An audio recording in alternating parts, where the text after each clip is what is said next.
I'm happy to be able to bring you a conversation I had with Sabila Khan. She is a mother of two, born in New Jersey, and is in the book publishing industry.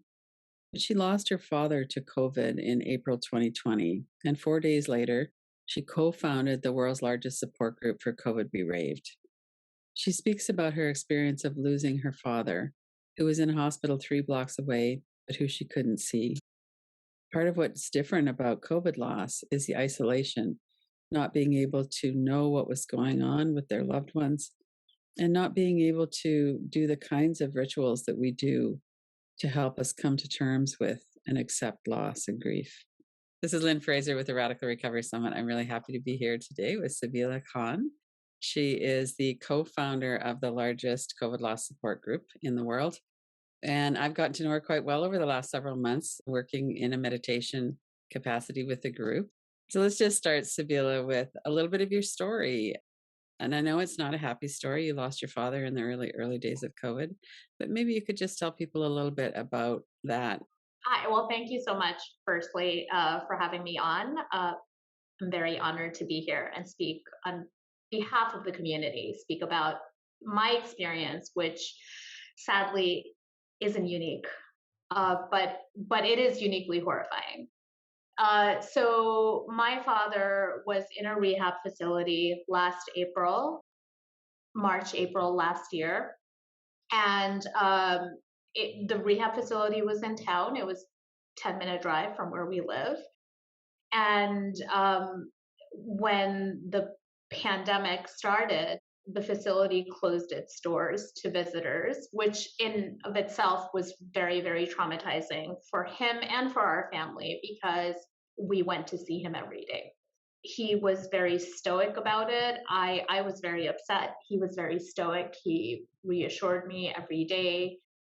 And this was in mid-March, March 11th, I believe, when they closed their doors. And then eventually, we would talk every day. He would talk to all of us every day. And then eventually the phone calls stopped and he stopped answering his phone. This was towards late March. And we couldn't get a straight answer out of the staff. We It was a very confusing, scary time for us because we were so close yet so far away. We couldn't be in touch with him. In a very roundabout way, we found out that he was not feeling well. I got a nurse who was taking care of him, and she said that the reason he couldn't talk was because he was congested. This is when our truly horrifying journey began. This was Monday, April 6th. And she told me that he was congested. They rushed him to the ER in a hospital that was 3 blocks away from us. He spent 3 days in that ER. This was during the peak of the pandemic in the New York, New Jersey area, so they couldn't find a bed for him. He had lost his voice to the virus, which is one of the ways that the virus was manifesting itself in elderly patients. And the hospital lost his phone. So we had no communication with him. We were desperate, but we were at the mercy of the hospital, basically checking in with us once a day. He was eventually moved into a room. We were able to FaceTime with him once, and he was out of it. He wasn't on a ventilator, but he was sleepy. He was tired, and that was the last time we saw him. I want to add that the entire time he was hospitalized, we were told that he was stable, that he was actually doing really, really well, all things considered, given his age, given that he had Parkinson's. And in fact, Monday night, Monday, April 13th, we were told that he was doing so well that the doctor was talking about discharge. And my brothers and I spent time on the phone talking about what kinds of accommodations he would need once he came home. I spoke to a really dear friend of mine, on the phone that night, and she told me, you know what, for the first time you sound hopeful, and we felt so relieved. So that's why the following morning, when we woke up to a phone call saying my father had gone into cardiac arrest, it was just out of nowhere. It was shocking. And it was devastating because we couldn't be with him. Um, we thought he was coming home. And all of it was that whole experience of when he was in the hospital was just so horrifying. And I think unless you've been through it, you don't understand how terrible it is. I mean, he was 3 blocks away. He may as well have been on a different planet. For our access to him, we could not reach him, and we never saw him again. And I do want to add that one small mercy happened the day that he died. Uh, we're Muslim, and in our religion, our dead have to be buried right away. So we were told by the hospital that we wouldn't be able to collect him for probably another week at least. And this obviously was just devastating for us to hear. Um, but my cousin stepped in. We were obviously broken at that point, so he said, "Let me take care of this," and he was able to get his mosque to step in Central Jersey, and my father was able to be collected that same day, just a few hours after he passed. So Mhm. even in the midst of all this trauma, that felt like a small mercy thrown at us. Right. And he was buried the next day, but we had to watch his burial live streamed on our phones, which even at the time, as we were watching it, my mom was with me, my husband and my kids were with me, my brothers were watching on their phones. And even at that time, it just felt wrong. Mhm. Nothing about that felt right. So there was just, like an officiant at his memorial, but none of the It family was. wasn't a memorial, it was just the burial. Oh, it's just the burial. Oh, Yes. wow, what a shock that must have been, and all of those days and weeks of not knowing what was going on, and then being hopeful, and then to have him die so suddenly. Mm, Yes. Yes. And just knowing that he was so close to me geographically and I couldn't reach him, it was torturous. It truly was. That hospital is literally 3 blocks away. Um, I run by it. It's on my running route. Um, and it's unbelievable to me still that he's gone and that he died in the way that he did. right. What a horrifying time, and what a sad time to be so close, like you say, but not to be able to see him.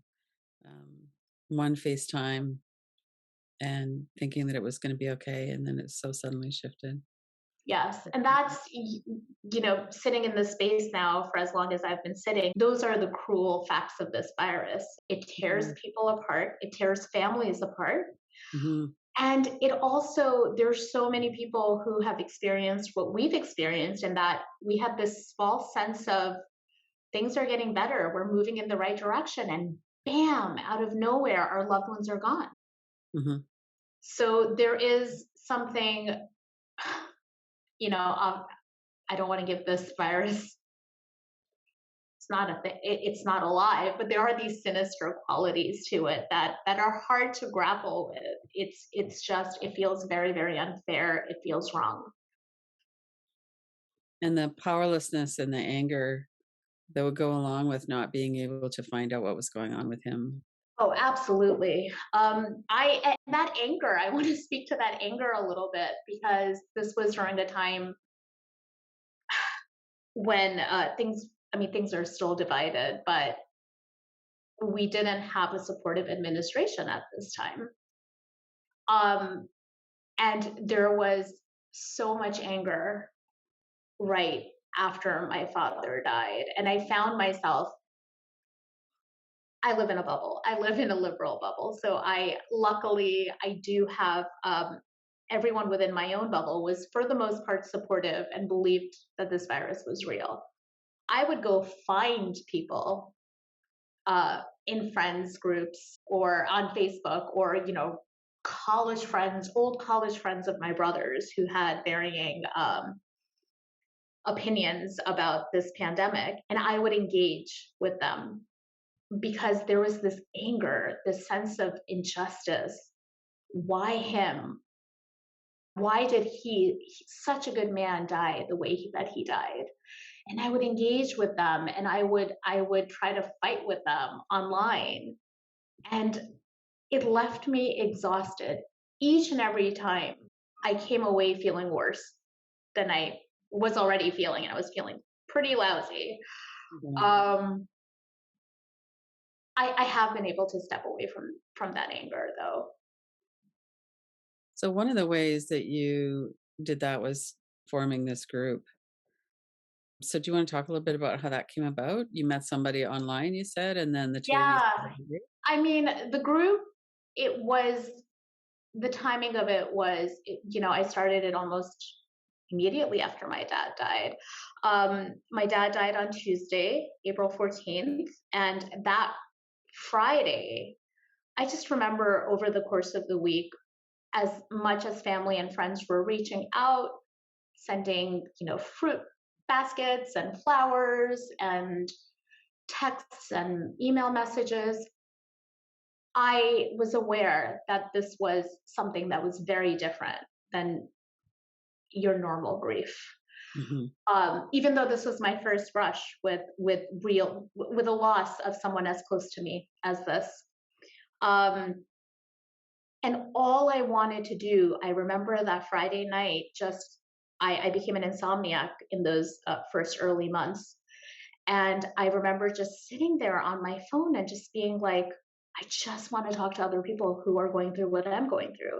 Because I want to add that that morning, when we got word that my father had passed, the only bit of comfort I got that morning was knowing that we weren't alone, that we couldn't be the only family going through what we were going through that day in that moment. And that was the only thing that gave me any comfort that day. So obviously, over the course of the week, that sort of changed into this need to connect with other people. Right. So I did my research. While there was a group for people who were going through COVID, there wasn't a group for people who had lost loved ones to COVID. And just very serendipitously, I found another woman online who had lost her father to COVID the previous night, like on Thursday, the previous day. And she was looking for a COVID support group as well. So I reached out to her. I told her that I had lost my father too, that I had done my research, nothing existed. I was going to start one. Did she want in on it with me? And she Mhm. said, yeah, sure. And that group became a lifeline for both of us. It I honestly think it saved our lives. It gave us direction and purpose right out the gate. We spent the next few weeks just pounding the virtual pavement, um, joining local groups. She's local too. She's in New York. So this was during the height of the pandemic in the New York, New Jersey area. So we started joining local groups and spreading the word that we had started this group for COVID bereaved. And so it began, first dozens, and then slowly it was hundreds. Then we started getting media, and it was thousands, and it grew from there. So as I'm part of that group now and read some of the things that people are posting, it's pretty heartbreaking. And it's also really evident how much people support each other. There's no post that doesn't have many, many comments of support. What are you seeing in terms of how it's evolved over the last, year and a half? Because at the beginning there were no vaccines. Everybody was in shock. People were getting used to the idea that there's a pandemic. Like you said, there was not a supportive. administration in the US government. Um, so, what are you seeing kind of in terms of the human experience of loss, but also how you kind of support each other? So when it first started, I feel like that first people who've lost their loved ones before the vaccine in those early days of COVID, we had our own very unique traumas. We, my father died at a time when we were in an actual lockdown. We couldn't physically be with our loved ones. We couldn't have the funerals. We couldn't have the rites and ceremonies that are so important in marking the loss of a life of a beloved person.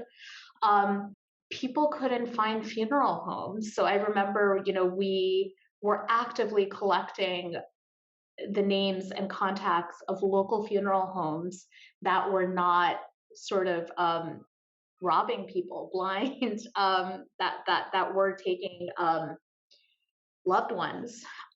So it was very sort of practical at that point, but also it was this, in that absence of ceremony and rituals, in that absence of a community, it very quickly became what it still is now, a place to find community, a place to find people who've been through this uniquely horrifying experience. Because again, people don't understand. And without fail, as well meaning as people might be, they say the wrong things, which are in a climate that is full of triggers for our community. We don't Right. want that. Hmm. That's just sort of an added cut that we don't want. Um, so very early on, it became a community, and it became a place of refuge for many people who felt alone. And that's the worst feeling, to feel like no one else in your circle or in your neighborhood or in your group of friends understands what you're going through. And Right. to be in the middle of a lockdown, it's easy to feel that way. So, in hindsight, it was something I needed. So I started it for selfish reasons at the point, but it became something that a lot, A lot thousands, of people need thousands it. of people needed. Um, and over the course of the almost 2 years now, right? We're coming upon 2 years of this group. Obviously, the people who are dying now, we know what this virus is. Vaccines are available, and there are more and more people joining now whose loved ones were not vaccinated for one reason or another, and that I'm seeing comes with its own sort of bag of traumas. There's there's the guilt. We had our guilt last year too. Maybe we shouldn't have sent our loved ones to the hospital. Maybe we should have sent them to the hospital sooner. Maybe we shouldn't have taken them off the vent because maybe they could have survived. This new crop of people, maybe we could have convinced them to get the vaccine. Maybe we Mhm. could have tried harder. So, it's like regardless of when your loved one dies of COVID, it's awful. I don't wish it on my worst enemy.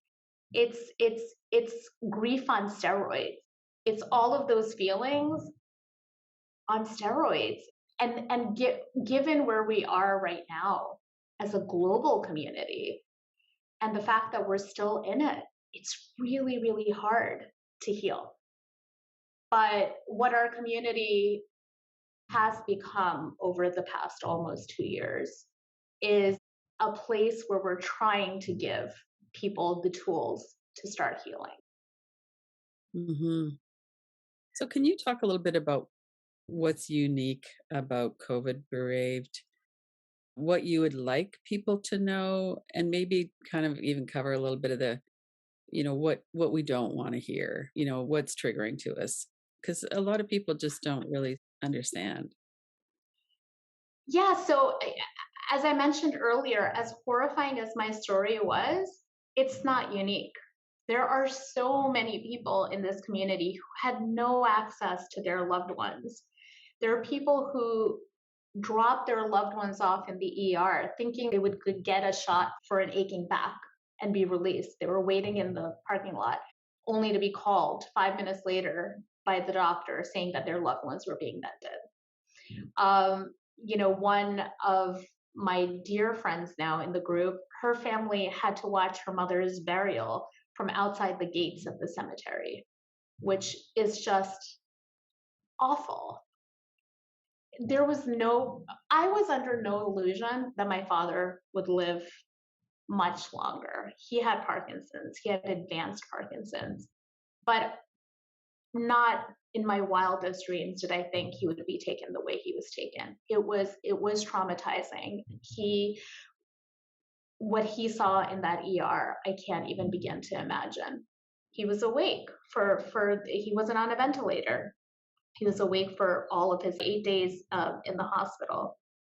So it's a horrible way to go. And the trauma that we have as a community there are people who have PTSD now. They can't hear the phone ringing without panicking, not knowing what to expect, not being able to be by our loved one's bedside, not being able to advocate for them in person, having to be really at the mercy. We were rendered completely helpless. We were at the mercy of doctors who didn't know what they were doing, and who still don't know what they're doing, really. I mean, this is such a new beast.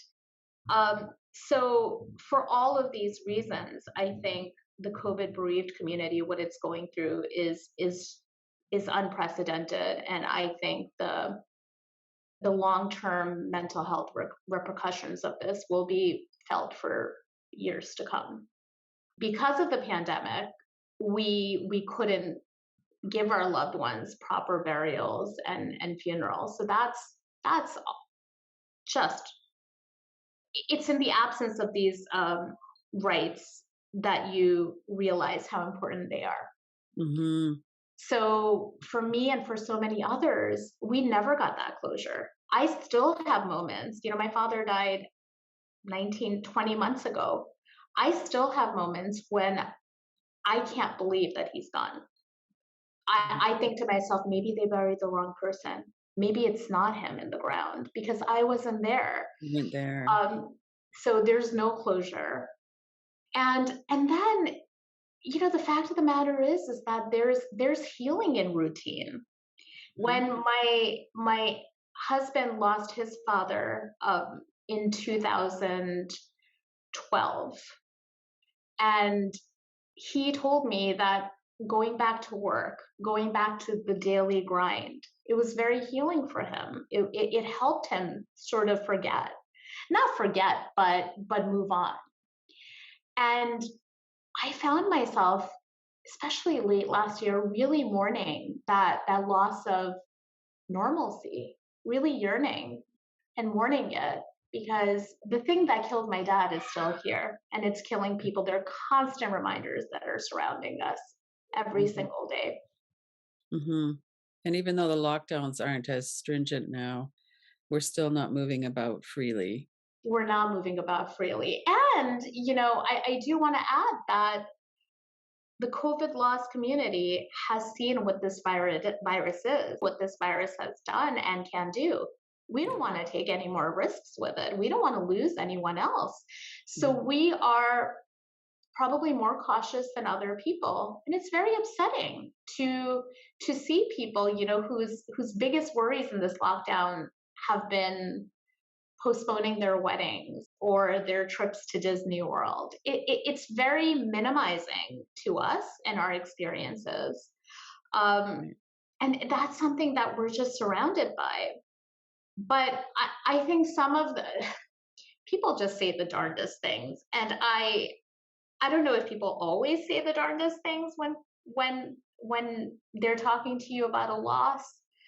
But with COVID, we have found, so many people in the community have found that the first question people ask is, well, what was their underlying condition? And it's like, what a question. What a question. Would you ask what my father's underlying condition was if he died in a car accident, or if he had a heart attack and died? Mhm. No. And it's almost like they want there to be an underlying condition because it means that COVID can't get them or their loved Probably ones. that's what it is. Yeah, there's a fear and There they feel is a a fear. little bit better. It's like asking, well, what was that woman wearing when she was assaulted? Because if Exactly. I don't wear that kind of clothing, then I'll be safe. Exactly. A really messed up way to think, but it's very common. It's terrible and it's so Awful. upsetting and triggering. Like, yes, my father had Parkinson's Yeah. and he was a senior citizen, but Mm, his life was worth something. He was valued, he was beloved, he had a name, he was more than a statistic, and he was living with Parkinson's. right. He would not have died at that time if He it would hadn't not have been died COVID. at that time. And you know what? If he had died to his Parkinson's, he would have died surrounded by all of us. He would Yeah. have died surrounded with love. And we could have told him how much we valued him, but we were robbed of that. So I hate that question. I also hate the question of how old was he? Because Uh, again, it's almost like what are older people somehow disposable? I mean, yeah. I find that this pandemic has revealed we are so cruel to older people and to disabled people. Mhm. They are somehow expendable to Yeah. us in our culture. And Yeah. I wonder if, you know, I have to say that this pandemic is affecting people being in this group. You realize it's affecting all sorts of people. I just wish people would listen.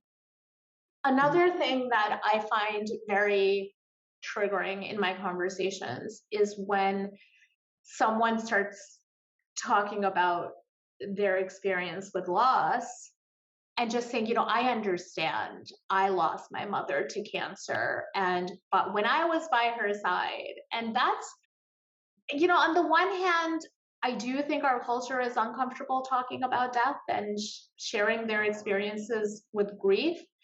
Um, and I do, at a certain level, appreciate when people can open up about it freely. Mhm. But on the other hand, just knowing that others were able to be with their loved ones while I couldn't be with my dad is upsetting. Yeah, it really is. Mhm. And are you finding and have you had a service for your dad in recent months? We have not. We have family all over the world, and we don't feel like it's safe enough Yeah. for anyone to travel right now. And we Mhm. wouldn't want to put anyone at risk. Right. So you're You know, gonna as I said, we're go. being super cautious. Yeah. Um, so no, we haven't. That's a closure too that it will be important when you are able to do that safely. That's Yeah. such a shame. You know, in some ways, I feel like I'm a little bit in denial, where not denial, Mhm. but I'm working as hard as I am and I'm keeping as busy as I am to shield myself from the pain. Because when I stop, that's Mm. when the pain sets in and the reality sets in, or the disbelief sets in. Mhm. And I feel like planning a memorial, it's going to force me to face Oh, right. the reality of it. Which is one of the reasons why we do that. It's one of the Yeah, benefits of doing that. Yeah. Yeah. That's very, very different from what most people experience when a loved one dies. To not be able to be there, to not be able to have a service, to not be able to travel. Yeah. And just to have that, as someone who was not in New York and I'm not in any of the major centers where there was the kind of numbers of people who died, reading it, it was just horrifying to think about all of those people. I mean, the people who died, but then the families and the people who love them and coworkers. And I mean, it has such a ripple effect. So when you talk about that, you talk about seven people on an average who are close in with the person who died. Right. I think the statistic is 9. There are 9 9. close Okay. Yeah. family and friends left behind. And I have said in the past that this is a tsunami of grief that we're experiencing as a country, Yeah. as the whole world is Global. Yeah. experiencing it. Right. So how do we mitigate the fallout? How do we mitigate the long term consequences of this? And I don't think we're doing a good job. At Agreed. least, being in the US, our obviously this pandemic has brought to light all of the cracks in our healthcare system. Right. And mental health care, it's Almost hard. nobody, unless you have a really great job, almost nobody has good kind of coverage that would cover the kind of mental health care that we need. Mhm. Absolutely. I saw some of this with my parents who both are, my mom still is on Medicare and Medicaid. And my father struggled after he was diagnosed with Parkinson's. And obviously for someone of their age and their cultural background, it's hard to get to a place where you admit you need you need help, you need support, Mhm. professional support. And for my father, he did get to that place and he was trying to get help, but his options were so limited. And we tried and we tried. And it felt like the pool of people available to us who were affordable, who took Medicare and Medicaid, it just wasn't such a deep pool.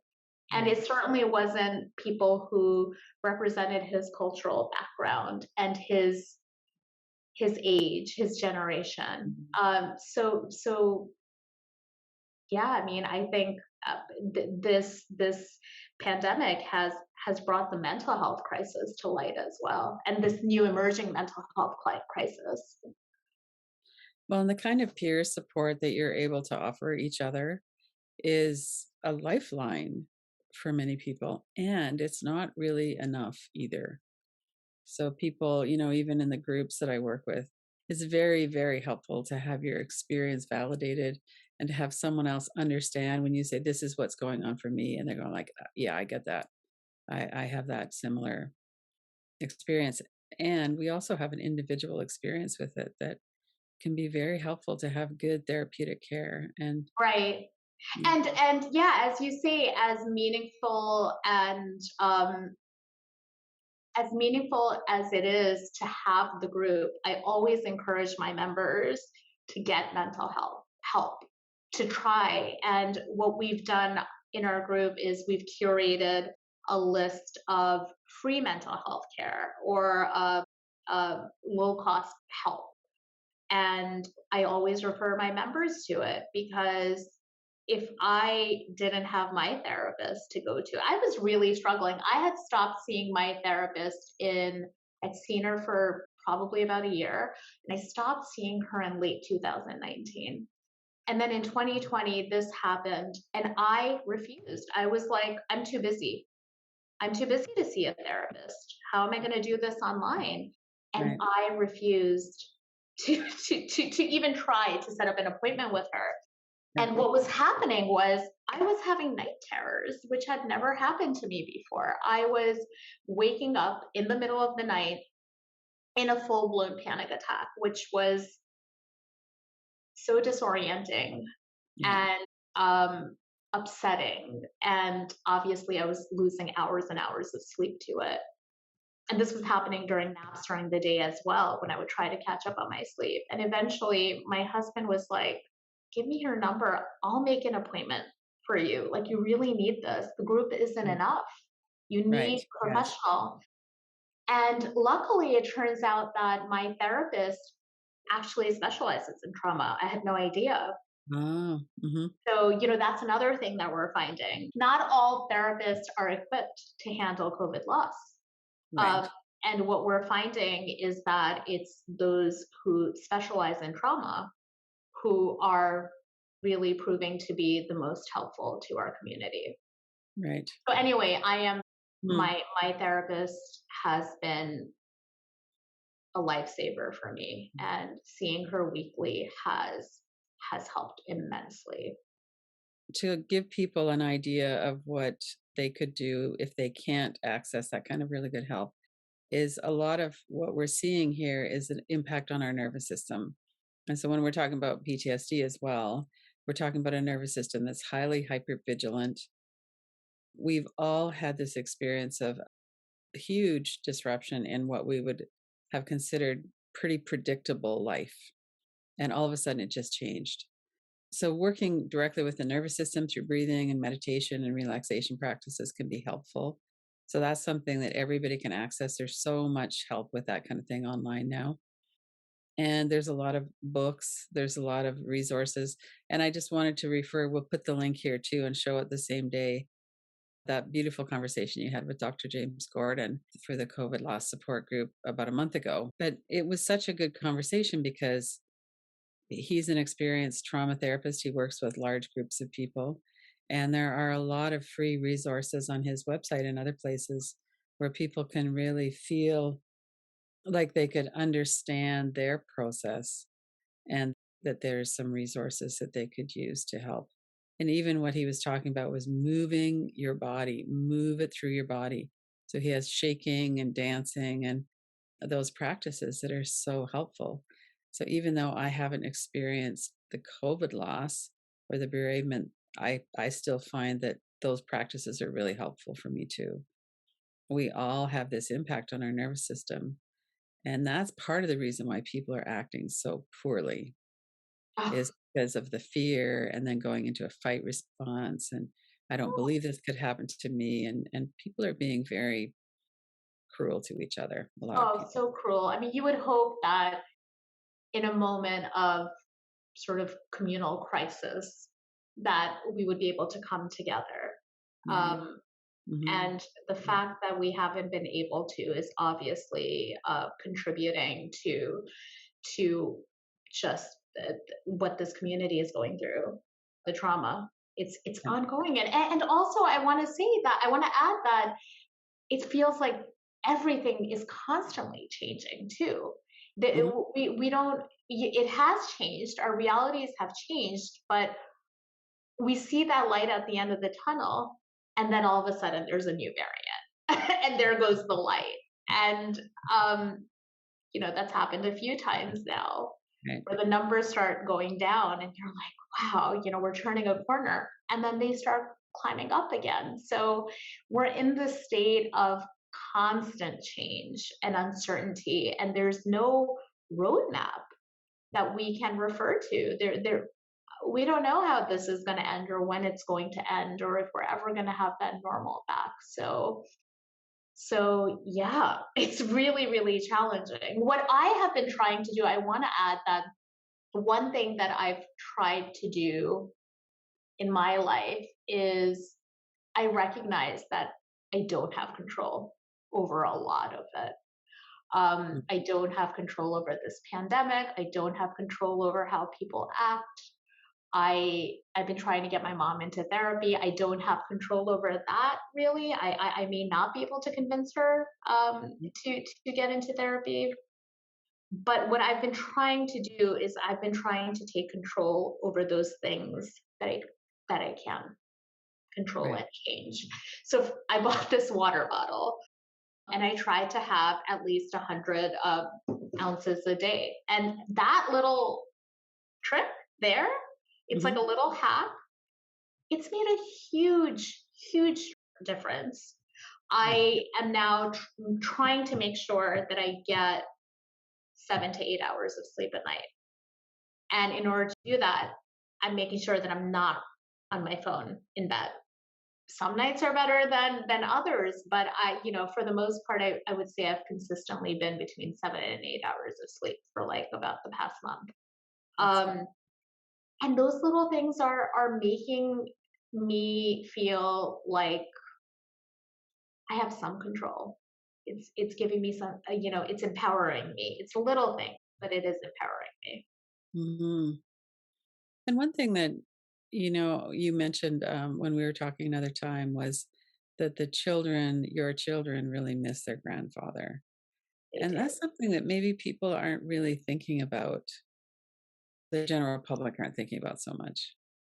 And even as a parent, I try to put myself in their shoes. These little lives. My kids are 9 and 6, and to be in the middle of a pandemic, like, this is their reality, and it Mhm. feels overwhelming. My kids were very close to their grandpa. My parents have always lived 3 blocks away from us. I'm a native Jersey Cityan, and I'm raising my family here. My son was very, very nervous about the pandemic when it started. He's in the 4th grade now. He was in the 2nd grade when it started, which is like mind blowing when you think of it that way. Mhm. And he said he knew enough to know that this was older people were vulnerable. And he emailed his teachers at one point and said that he was terrified that the virus would get his grandparents Oh, okay. because they were older. So for then my father to get sick and die, his worst fear literally came to life.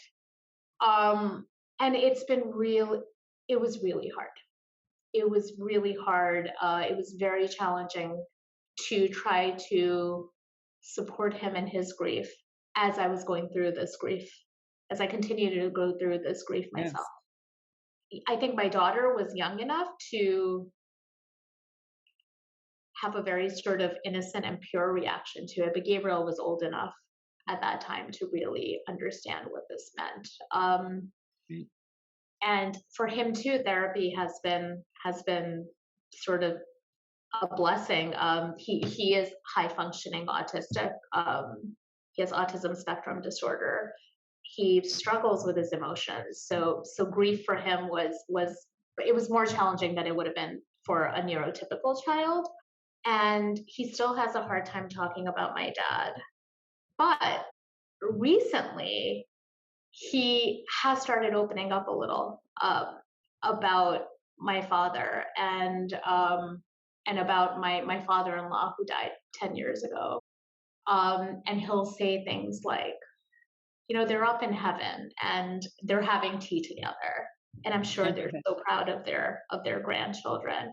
And seeing him slowly become more comfortable talking about it in this sort of very matter of fact way has helped me Mhm. become more comfortable coming to terms with the fact that my father is gone. Mm. But Mhm. yes, I mean, I think the larger question of children going through what they're going, it's a mental health crisis. The American Academy of Pediatrics has come out and said that American children are facing a mental health crisis right now, and there needs to be a call to action. There needs to be therapy available to all children. This is not this is not normal. Yeah. And it was already a very stressful culture that we lived in. There's so much abuse and Oh, neglect, and so many parents are struggling already. And then to have this happen and people working from home and losing their jobs and all of the stresses that go along, even in families who don't have a COVID loss, right. um, it's really exacerbated the whole thing. One of my grandchildren was saying the other day, he says, we're never going to be living in a world without COVID. They're 13 right now. And it's like, that's just how it's going to be for us. We're always going to be wearing masks. And I mean, I don't know if that's true, but, COVID will evolve, I think, probably at some point.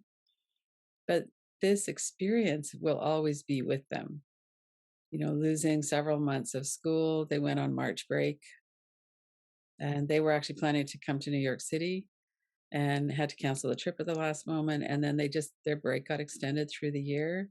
And Mm, then next year's again, not being in school and then now being in school, but wearing masks and all the different protocols. And for people that are, of dating age, I mean, I and feel like they're missing out on these really really important experiences. absolutely. And yeah, for my children as well, they were virtual learning from March 2020 to this September. Oh, right. And it's like that they like missed a whole school, Yeah. a year and a Year half and a half. Yeah. basically. I also feel like this pandemic has disproportionately affected communities of color. Mhm. And I think we need to think about communities of color right now, in the support that we're offering too. I am very aware of the fact that I have access to mental health care. My kids had their computers. We were able to work from home. Not everyone had that privilege last year. Still today. Mhm. So I think there are certainly kids who are falling through the cracks, and it breaks my heart. Like this system is not equitable. It's Mm, not, and no. it's.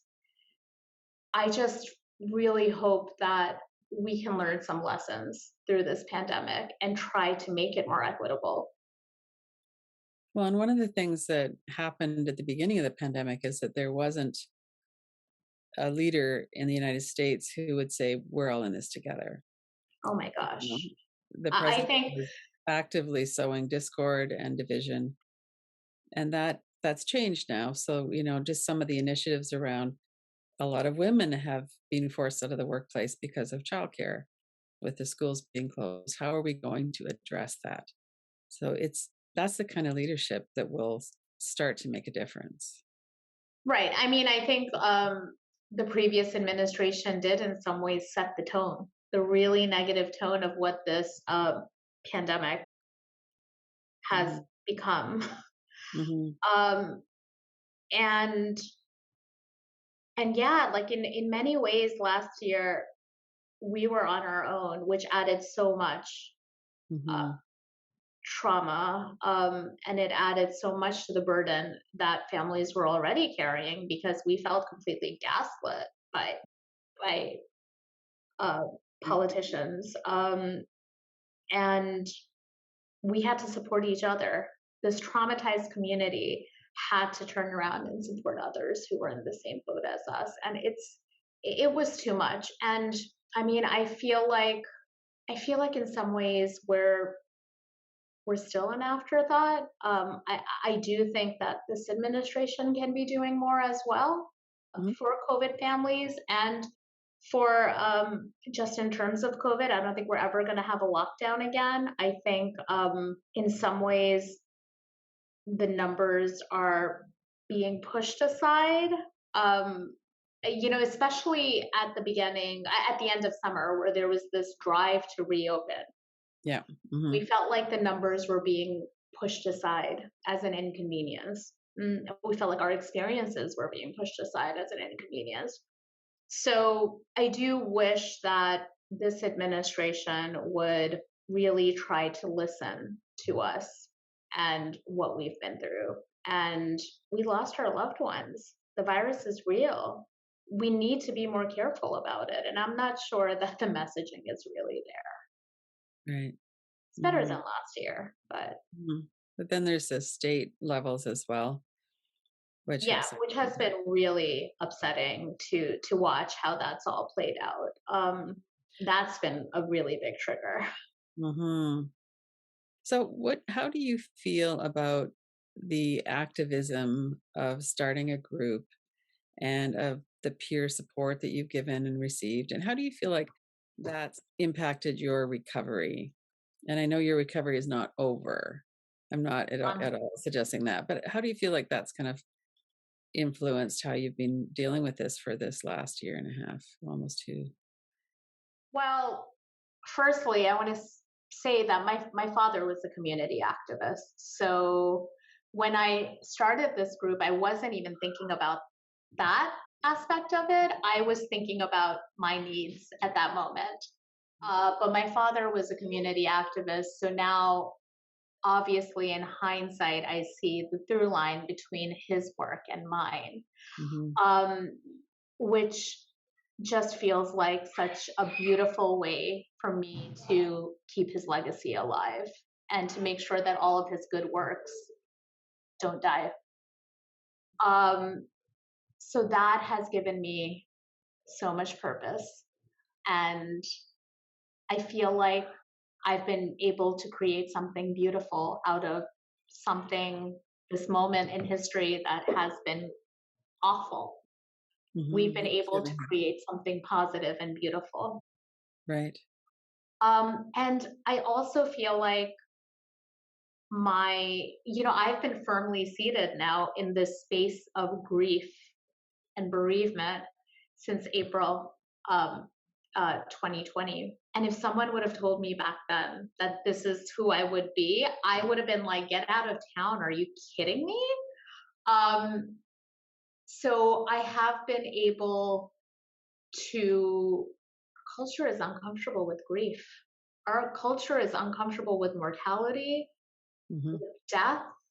We don't want to talk about it. We don't want to hear about what other people are going through. We want to gloss over it and we want to pretend like it's life as per usual. We're fine. Everyone's fine. Let's just move along.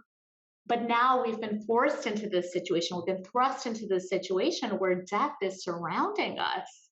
We have to have this conversation. We have to have empathy for one another. And we have to really recognize that we're not okay. This is not okay. This is part of our lives. Death is part of our lives, but we are being forced to reckon with it. Hmm. Um, so I think the fact that this pandemic has moved me to this point, I think is completely mind-boggling to me, but it's also such a gift to be able to sit with others in their grief and to be able to talk about it.